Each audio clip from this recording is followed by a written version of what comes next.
Donc ici, on a la voie principale. La maison, c'est celle-là. C'est une maison, voilà, vous voyez l'état, hein, c'est vraiment ce type de maison.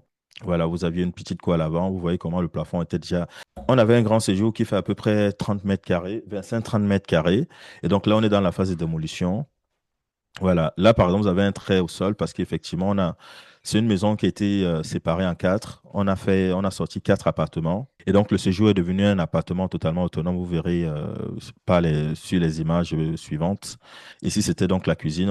Ça donnait donc sur le parking, sur le portail, si vous vous rappelez de la configuration de la façade avant. Donc, on entrait, quand tu arrives avec la voiture, tu t'égarais juste devant l'entrée de la cuisine. Et tu avais également une porte juste à droite ici qui donnait accès directement au séjour. Voilà, là vous voyez comment il y a des marquages sur les murs, etc. Parce qu'une fois qu'on a conçu le plan en 2D ou 3D, après on vient sur le terrain pour faire des marquages, etc. Là on a créé une ouverture, une porte, parce qu'il y a un troisième logement qu'on a créé ici et le quatrième logement qui est juste derrière. Et donc sur la clôture, on a créé donc des ouvertures afin que chacun ait un accès totalement indépendant. Alors je vais peut-être un peu avancer. On ne touche pas à la structure du bâtiment.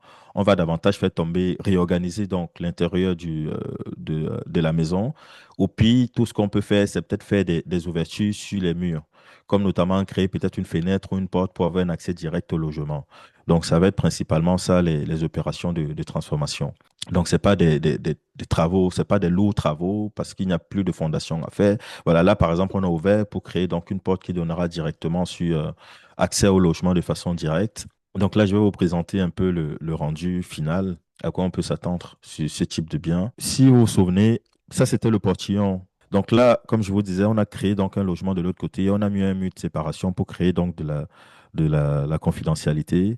Et donc, chacun a son espace à lui. Donc là, par exemple, c'est le premier logement avec sa cour. On a créé donc ici, il n'y avait pas de portail à l'époque, c'était juste un mur.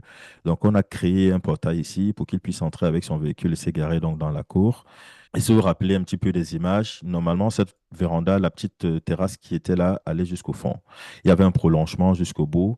On a réduit donc la superficie de la terrasse pour augmenter un petit peu la superficie à l'intérieur du logement, parce qu'ici, c'est une chambre. On a essayé de garder les pieds parce qu'il y avait des pieds. On a jugé pertinent de conserver parce que ça garde un petit peu le côté original du bâtiment.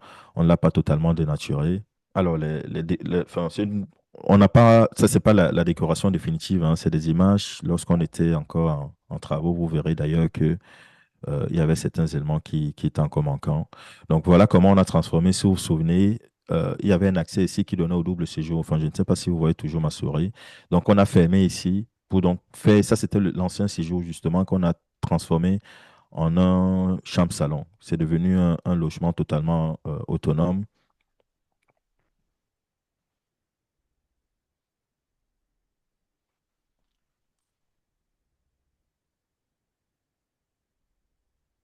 Voilà, donc ça c'est la. Alors, je vais peut-être retourner en arrière rapidement pour qu'on voit comment ça se présente.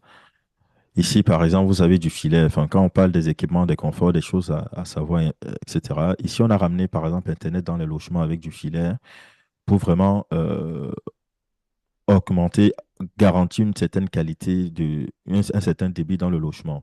Donc, chaque appartement aura donc un amplificateur, un répéteur qui pourra donc amplifier le signal dans chaque logement et chaque logement sera totalement autonome au niveau de son signal Wi-Fi. Et ça fait clairement que le signal Wi-Fi sera de meilleure qualité dans le logement. Donc ça, c'est la chambre. Au départ, la maison s'arrêtait ici. Et donc, juste après, c'était la véranda. On a donc cassé ce mur et on a rallongé donc l'espace pour pouvoir créer donc l'espace chambre.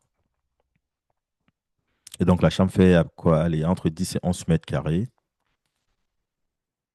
C'est suffisant, hein. C'est suffisant pour un deux chambres salon. Pas besoin de faire plus. Donc, voilà à peu près à quoi vont ressembler notamment une douche.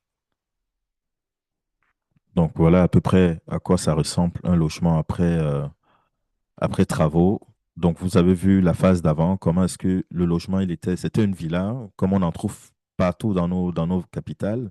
Juste pour vous donner les chiffres, c'est une villa, par exemple, que je loue à 200 000. C'est inférieur au coût de location d'un appartement. Donc, pour quelqu'un qui est dans la stratégie du timide, qui veut louer un appartement, très clairement, trouver un appartement à 200 000 avec une bonne localisation, c'est pas évident.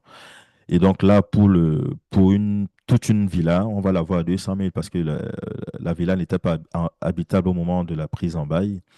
Et donc, quand vous prenez une villa à 200 000, après transformation, au final, chaque appartement, en termes d'amortissement de loyer, chaque appartement vous revient à 50 000. Donc, vous doutez bien que si le loyer est de 50 000, pour l'amorti, ce n'est pas la mer à boire. Avec un investissement qui va osciller entre 15 et 20 millions sur la durée du bail, même si on passe sur 5 ans et qu'on établit un plan d'amortissement de l'investissement, au maximum, l'appartement revient autour de 100 000. Donc, même si je mets ce logement à 10 000 jours, au bout de 10 jours, j'ai amorti mon investissement. Donc, à partir du 11e jour, je suis déjà dans du bénéfice net. Parce que, comme on disait tout à l'heure, étant donné que c'est des marchés qui ne sont pas encore matures, ça fait qu'au niveau de l'imposition, enfin, la rigidité qu'on pourra avoir ici au niveau du fisc, etc., on ne l'a pas. On sait très bien que dans nos pays, le secteur informel est à plus de 70%. Et donc, clairement, c'est du bénéfice net qui rentre directement dans vos poches. Et dans un logement pareil, on va être entre 30 et 35 000 de loyer. Et donc, clairement, au bout de 3 jours, au bout de 3 nuitées, 3, 4 nuitées grand maximum, j'ai déjà amorti mon investissement. Je suis à l'équilibre. Donc, là, très clairement, vous voyez la puissance du business. Je ne suis vraiment pas à flux tendu chaque mois et ça fait qu'on est beaucoup plus serein. Et c'est en cela que je disais tout à l'heure, vous prenez 6 mois pour lancer votre business, vous vous donnez à faire, vous mettez de l'énergie nécessaire. Et une fois que vous avez lancé votre business, désormais, c'est l'autoroute du bonheur. Vous êtes serein jusqu'à la fin de votre bail.